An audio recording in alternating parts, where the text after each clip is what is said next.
آسمان بنایا، زمین کی تہے، آسمان کی بلندیاں، مشارق و مغارب، شمال و جنوب، حور و غلمہ، حیوانات، انسان، جن، تمام مخلوقات، یہ ساری میرے نبی کی حمد کرتی ہے۔ میں رب کی کہاں حمد ہے، وہی میرے مصطفیٰ کی تعریف ہے۔ میرے مصطفیٰ فرماتے ہیں، میرا خالق فرماتا ہے، کنت کنزن مخفیاً فاحببت ان اعرف فخلقت خلقا۔ رب فرماتا ہے میں ایک چھپا ہوا خزانہ تھا، مجھے چاہت ہوئی میں اپنا اظہار کروں، اپنے آپ کو ظاہر کروں، اپنی ربوبیت کا پرچار کروں۔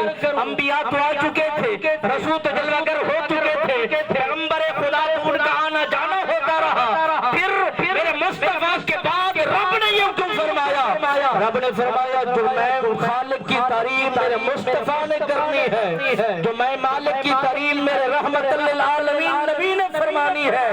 ایسی تعریف، ایسی مثال، ایسا جواب، ایسی ٹھنڈک کسی اور میں نہیں ہے۔ میرے مصطفیٰ نے فرمایا، رب فرماتا ہے میں چھپا ہوا خزانہ تھا، مجھے چاہت ہوئی اپنا اظہار کروں، اپنے اظہار کے لیے میں نے رحمت للعالمین نبی کو بھیجا ہے۔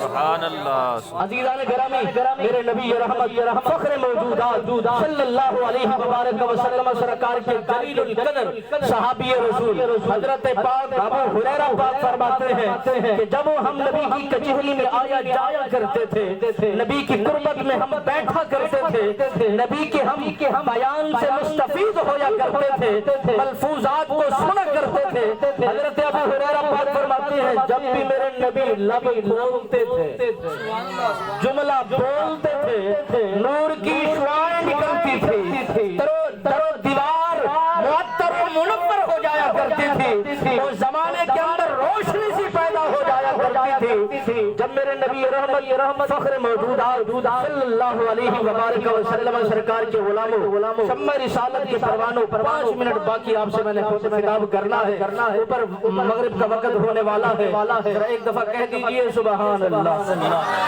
دل ٹھنڈا ہو رہا ہے تو کہہ دیجئے سبحان اللہ۔ پسینہ ہمارا بھی کر رہا ہے، سستا ہوئے بیٹھے کہہ